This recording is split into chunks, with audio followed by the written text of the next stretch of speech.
Hey, what's going on, Pats Nation? What's going on, Pats Nation? We are back. We're back live. We are 9 days from the 2026 NFL Draft.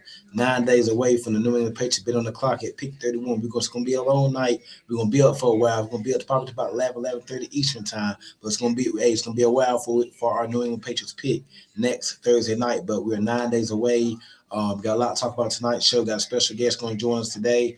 Really appreciate you guys, man. Make sure you guys hit that like button. Make sure you guys are sharing the content. Make sure you guys also subscribe to the Cans Pat Salt Patriots podcast. Also, make sure you have your post notifications on for when we do go live. Also, this show is powered by the Sportsline Media. Go to www.sportslinemedia.com and check out the website. D, what's going on with you? What's good, bro? Not much, man. What's new with you? Man, just ready for this draft, man. Got a little countdown going on over here. Yeah, 9 days away, man. It's coming. It's here, man. It's coming, man. I can't believe. I feel like this draft here has came a little quicker than once previously. Like I don't feel like I've heard a lot of smoke this year, like we've heard in previous drafts. I feel like it's just been a lot really straightforward. Like you know who's going one. You pretty much know who the top three picks is. After that, we don't know what's going to happen. I think there's going to be a lot of surprises too, man. I wouldn't even say I know. Me, I feel like as of right now, we probably just know what number one pick is because I'm seeing like Jets at number two has been going back and forth. Arizona at three, no telling what they do. I mean, it's kind of a tricky draft this year, man. Yeah. Also, in this episode, we'll be joined by Jarrett Regal. He has sent me his 2026 scouting portfolio. So it's gonna be a new to the show. We're gonna talk about the draft, talk about some of these prospects. Maybe he got a mock draft, whatnot. But Jarrett, let everybody know where you're from and what you do. Yes, I'm from northeastern Pennsylvania, just outside of Allentown in the small coal region area town. I've been regional scout for the Dream Bowl NFL approved All Star game. Did a live scouting throughout the season, and put together the best roster this game had for draft eligible prospects. That was held at AT&T Stadium back in early January, and I've been 2 years with the NFL Draft Bible in the scouting department. Working on their skills. As aspiring scouts, we collaborate like similarities of NFL club ran by Rick Saratella. He's a CFL scout, and he's been in with the Draft Bible since 2002. Jared, you mentioned you're deep into scouting. When you mention scouting, what do you think is one of the most main things in scouting? Like you have to these are one of your main things you need to be doing in scouting. I mean, because you got scouting, you got the coaching side of things, but as far as scouting prospects, what is one of the one thing that if for young people that's watching the show want to be admiring to be a scout, what would you tell them? Oh, I mean, from a personal perspective, network. Always network. Getting your name out there, stepping out of your comfort zone, and learning different things in terms of terminology, language, and there's so many different organizations or media outlets. They have different structures of scouting reports. So it's about some have the grading scale and some just have it written out or just one-liners. So it's about adapting and learning in a fast-paced environment. But as a scout, I think the biggest trait to identify is their background. I think that getting a better picture of the player, and then you want to put them into the words, and then obviously the game film will follow into that. And that's what I feel like I learned the most from and what it is. When you look at this draft, the 2026 draft, now I know you do a lot of draft where you know a lot about the draft. Let's go ahead and jump into it. What do you think the meat is in this draft? Is day one the meat, like the most depth? Day one, day two, day three. Where do you think you can see the most action in this draft? Because a lot of people like me and D, we like the receivers or the pass rushers. In terms of the Patriots, we need an edge, we need an offensive tackle, we need another wide receiver. We got a few needs or whatnot. What do you think the cream of the crop is in this draft? Like where's the most depth? A lot other than edge rusher. I know that's the obvious one, but outside of edge rusher, where do you think some other depth areas in this draft is? Yes, absolutely. Linebackers, inside linebackers, off the ball linebackers. It's really deep. Like I mean, you obviously you got your first round, possible first round potential right there, and with funny styles and all that. But you know, you could probably find it, you know, a plug and play guy probably in like day two, late day two. You know, he might catch it in day three in the fifth round. You know, that could surprise in camp. So I feel like that's the most depth in this draft class. I think followed by, you know, overall the secondary. You know, you got corners and safeties. I feel like they're bunched together, and it's a fast secondary class. So I feel like you could various you know different you know various skills. You know, whether they like to play in the two high shell or three high shell or in the box. You know, they each have their own specialty. And same thing with corners. I feel like there's a handful of slot corners in there, but also there's a tremendous amount of versatile corners that could play outside or even inside. In this draft here, some teams they like going BPA best player available. Do you think this is a draft where you probably should do that, or should you just stick to your board or whatnot? If you need edge rush, if you need a corner or receiver, should you just do that? Like, just throw a name like a team like the 49ers. Oh, no. Let's do another team. Let's say the Chiefs. They missed the playoffs last year, got a couple knees. They got 2 picks in this draft. I think their first pick is number 9. I believe they're picking 9. Yeah. Yeah. Do you think a team like that, like they signed on Walker from the Seahawks? Do you think if like a Jeremiah Love is on the board, do you think they still should take him, or should they probably stick to the board and probably go for like a need, maybe like an offensive tackle or edge rusher? Oh, absolutely. Well, first of all, I don't think Love is going to last till 9. I think he's set in top 5 prospect. He looked the part. His game film, says it all. And of course, he, just ran his 40 at the combine, and you could just tell by his body, he's ready for the next stage. And but I would say, BP in that perspective still. I feel like the top 15 is more like BP area, and then after that, you kind of follow through like what teams needs from that perspective of this class. But I feel like I think they might even like later rounds the Chiefs. If we're going to talk about the Chiefs, I mean, definitely maybe build on the offensive line with the tackle, like you mentioned. There's several tackles that I really like in that class. Let me pull this up here quick. So to go in my tackles right here. But trying to think. Oh, sorry about that. Just you good. So with tackles wise, trying to think here. I'm sorry about that. The tackles. I'm trying to find. I'm just scrolling through my tackle list right here. You good. I mean, one person I like possibly maybe Caden Proctor. Caden Proctor, he could probably sneak in that top 10 as well. And of course, the top one, Francis Mayoga. I think I'm pronouncing it right. If not, I apologize. He's going to go in the top 5 instantly. Probably to the Cardinals. I think I've seen a lot of him mock too. Yeah, absolutely. Go ahead, dude.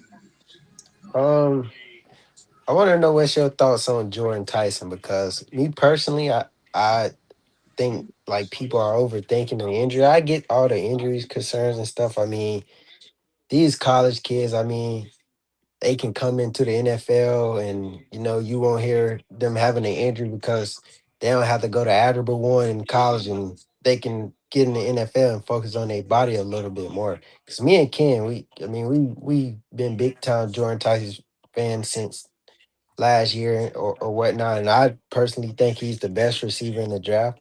Is you buying it that he's gonna fall out the top 15, 20? I don't think he's going to fall out of the top 15. I definitely see his skill set. He's been the number 1 guy at Arizona State. I don't think the injury would play a big factor. He's definitely a first round worthy pick, especially in the top 15. His game tape, backs it up. He has, reliable hands, great route runner. He could play inside or outside. He has that versatility. But I would look with trying to see here. All right here. So right now we currently have on our NFL draft big board, we have him at number 3. I'm in the same boat with you. I feel like he's number 2 in that perspective. Like I said, he's been a cornerstone of that program. He's been a go-to target. So I expect a lot of things out of him, and definitely being the second receiver taken off the board. Yeah, I agree with you because I love if he fell in the 20 range. I mean, I'm a Patriots fan, and I love it. They get all crazy, something they ain't doing.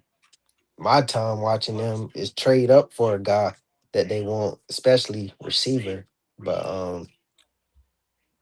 Well, uh, I'll add on to that because I think one receiver that could possibly fall, and he's drawn a lot of comparison physical traits like AJ Brown, Chris Bell from Louisville. I think that's the guy to watch out for. I mean, he obviously late season injury, torn ACL, but recent reports, especially coming out of the combine, he's well ahead of his recovery. So I feel like teams might be a little skeptic. He was going to slide down a little bit. And hey, with the Patriots having 11 picks in this draft, moving up 5 spots or 6 spots, trying to utilize some of that excessive picks, to get their guy. I think Chris Bell might be a really good landing spot if they decide to go receiver. I agree with you. I mean, despite I feel like he never got hurt, he probably would have been like a range top 20 pick. I mean that, For sure. like you said, I mean he explosive as I don't know where. I mean he definitely remind me of AJ Brown. Yeah, being at 223 pounds or something like that, he came in at he's a nice thick frame on him.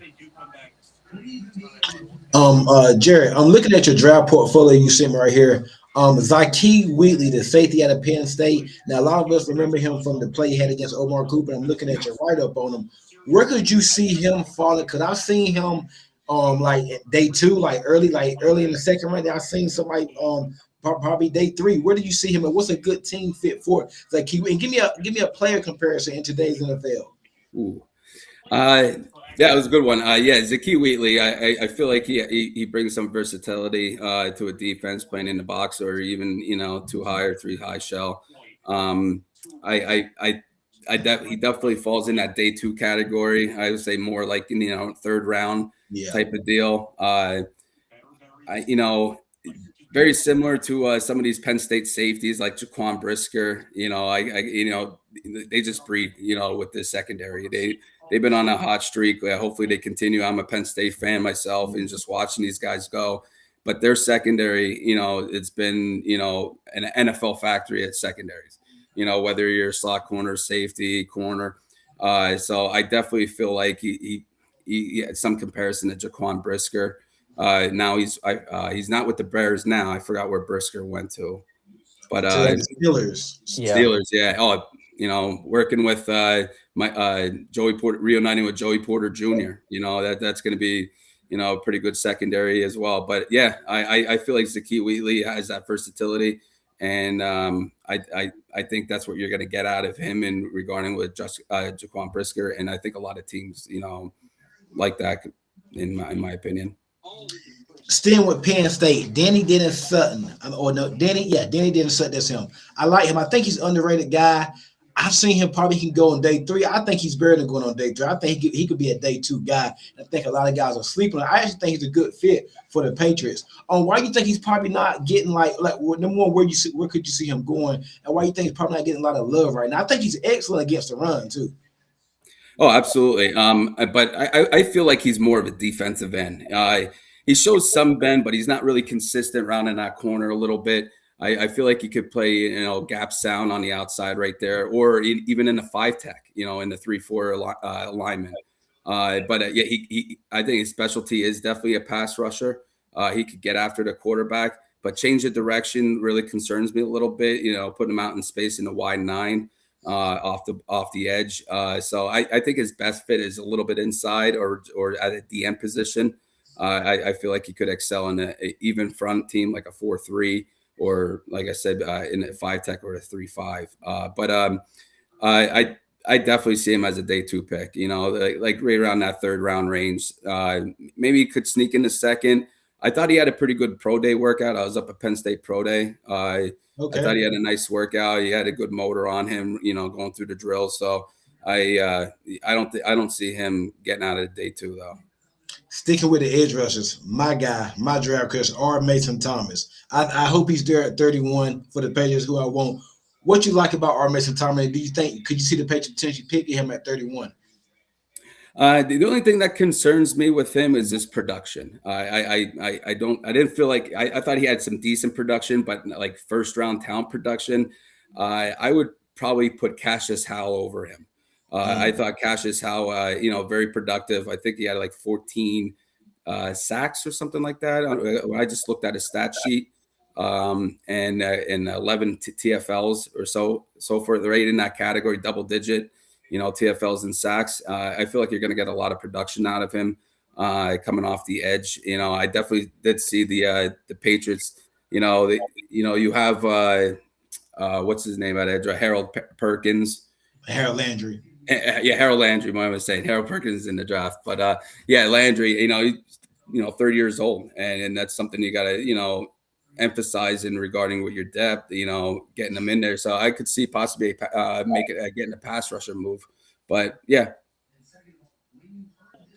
Outside of Sadiq, how would you rank these tight ends in this draft? Because I know in recent years, I mean, this feels like one of the best tight end depth drafts in a minute. So outside of Sadiq, how would you rank these guys?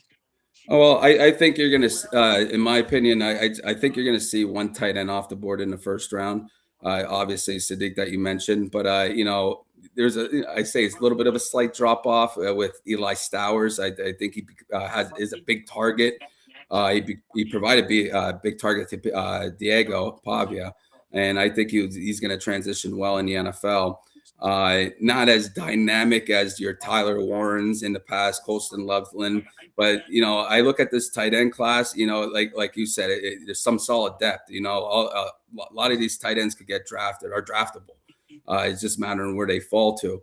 But I mean, outside Sadiq, I mean, there is a slight drop off, but you're going to get a lot of production, whether they're a really good blocker or a really good receiver. And there's a few that could do both. What's your thoughts on Matt's? What's his last on the core?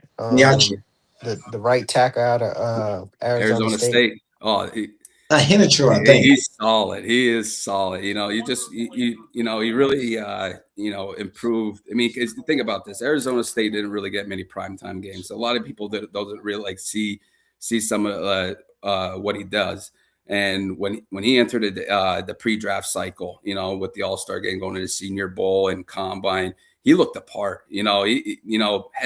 From head to toe, he's solid. He's thick. He's just looks like a guy with armor on, without pads.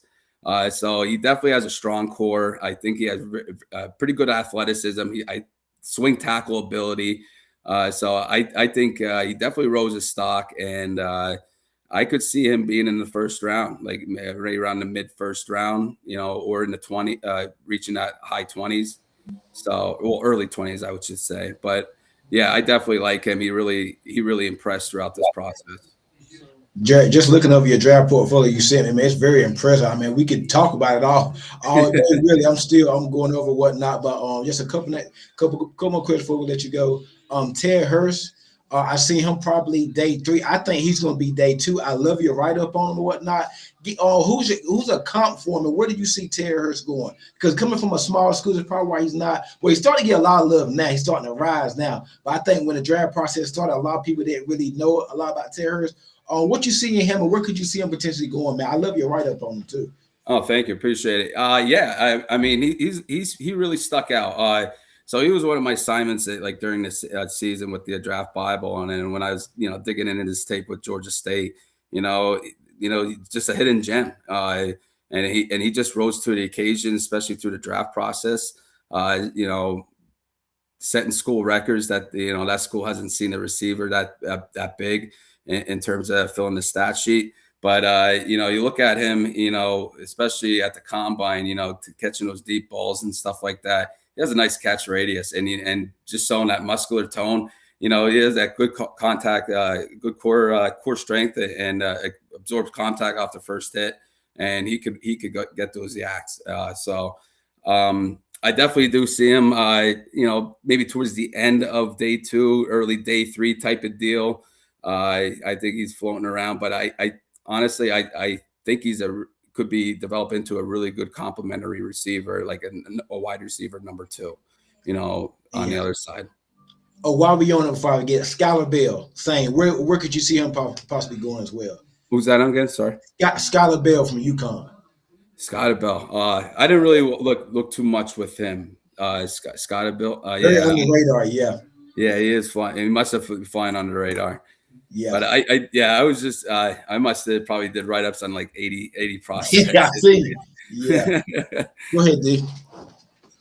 Yeah, I got one more question. What's his Kieran Crawford out of Auburn. What's your thoughts on him? Because I've been seeing a lot of people, kind of float around that can be a Patriots pick. Yes, you met with us today. Yeah, a day 2 pick for us. I haven't really watched much on him, but I know Cam been kind of telling me about him a little bit. What's your thoughts on him? Yeah, Keon Crawford, he shows some really good athleticism, coming off the edge. He has good, great play speed. He flies around to the ball. Didn't play much football. So I think he only like 2 years playing football or something like that. I did his background. I'm trying to remember a little bit offhand, but he definitely shows some athleticism. Now I feel like he could, he's more of a developing guy. As in a backup role right now. Definitely need to work on his toolbox with moves. And obviously that's coachable stuff. So I could see him, early day 3, or probably definitely early day 3, in my opinion, with maybe like a 5th rounder or so. Really good depth, special team ability, and it's basically get him, and you have value there. Let's see if we who could develop him. But he does show some really nice intangibles. So definitely, some growing pains in regarding with his to start him off with the NFL career. But I feel like the more he gets more reps and stuff like that, he could blossom into a possible starter. One of your first guys on your draft portfolio, you sent me Chris Johnson, the cornerback out of San Diego State. He's starting to get a lot of love too. Could you see him potentially going late day 1, or late the first round, or maybe early day 2? I could see him, somebody pulling a trigger with him, no doubt, late first round. I feel like his talents were hidden. Obviously, playing in the Mountain West doesn't get many eyes on. But you watch his game film, and you could tell teams do their work, their homework with game planning, because they don't even bother looking his way. Especially with the San Jose State game. It was a low-scoring game, 2-possession game. I felt like this was a key moment for him. 2-possession game late in the third quarter. San Jose State was driving, and they happened to throw in his direction. Like, it was a nice deep ball. And he just somehow just came up with it. And just one of those things, being a magician, that's what you kind of look for in these DBs, when you need to make a play. And that was his only stat for the day. He only had that one interception because, like I said, everybody was just going away, game planning away from him. So I feel like that, just waiting for the opportunity to rise, sticking to, his assignments and his athletic ability, and, being a straight football player. And when the opportunity arose, he took it. So I feel like, that separates him with some of these corners. Before we get off, Jarrett, man, I really appreciate it. Give me a player that's under radar, that's going to go early than most people expect, but you think he's going to be a really good player this league that nobody's really talking about. Under radar guy on day 2 or 3. All right, I'm gonna go with a guy in my portfolio, and I've been pounding the table for him. Markel Bell, left tackle. Guy's a mammoth. Nicknamed the human skyscraper, and He didn't play much big time football. He was a JUCO athlete, and he only played 2 years at Miami. He started the last 5 games last year, and then of course in 2025 he started all 16 games, and he did not give up a single sack. Now there's some things they need to work on, especially his pass protection. Obviously, you saw that in the Senior Bowl. He got put on his butt, but I felt like he rebounded right away after that, and of course NFL coaching is going to clean that up. So mammoth size, that's your prototypical left tackle. And with him, definitely shined throughout the college football playoffs. Him and Mayoga on the other side, they protected Carson Beck pretty well, especially with some of these high profile defensive players like against Ohio State and stuff like that. And I'm a big fan of Arvell Reese, so I saw him taking away some of with his size, Markel Bell's size, getting in his kick steps. His wide frame, and he could move for his size, but just the speed, more of the speed rusher's path, they make a little wider to get to the quarterback. And with his long reach and getting a little bump on him on a defender, that really throws off those speed rushers' path. And so I think he could excel in this league. More of a gap scheme guy right now, but if he gets his footwork underneath him quicker and a lot smoother, I think he can unlock some zone versatility with him. Starting to hear a lot of Markel Bell too. The tackle out of Miami, so his name is definitely starting to get out there a lot more, man. So he's probably day 2. I would say right around the day 2. Now, here's the thing: it depends if the team's patient enough to develop him. Mm-hmm. That's what it's going to come down to. And like I said, he hasn't played much football, big time football in that perspective. And coming off the year that he had, I feel like he got a lot of eyes on him. Jarrett, man, it's been a pleasure. I appreciate it, man. All the good insights on the draft. Let everybody know where they can find you and find some of your work if they want to check it out. Yes, I'm usually on Twitter, JReeks54. Also with NFL Draft Bible. So you want all access football, NFL Draft Bible on all social media platforms. Our NFL 2026 NFL Draft Bible Guide is currently out. It has over almost 600 scouting reports on players, international players, rankings, and of course a sneak peek of the 2027 big board. So that's and from the NFL Draft Bible Familia. Shout out to our scouting department. We worked a lot of hours on this, and that's where you're gonna find me too, with allaccessfootball.com and on your social media platforms. Guys, please make sure you go check him out, man. He does some really good work, man. He's on LinkedIn, Twitter. He's all over the place, man. Please go check out his draft portfolio. Did you got anything left? No. Nah, man. I appreciate the insight, man. Yes, sir, man. Yes, sir. Draft is 9 days away. Guys, I appreciate everybody joining. Make sure you hit the like button. Make sure you guys are sharing the content. Make sure you guys are subscribed to the Ken's Pat Talk Pages podcast. Also, make sure you have your notifications on for when we do go live. This show is powered by the Sportsline Media Network website, SLM, www.slm.com. Make sure you go check out the website, man. I really appreciate it. Jarrett, hope we talk again, man. Enjoy the draft. Absolutely. I appreciate you guys having me on here. And yeah, likewise, enjoy the draft. I can't wait. Yes, sir. Have a good one. You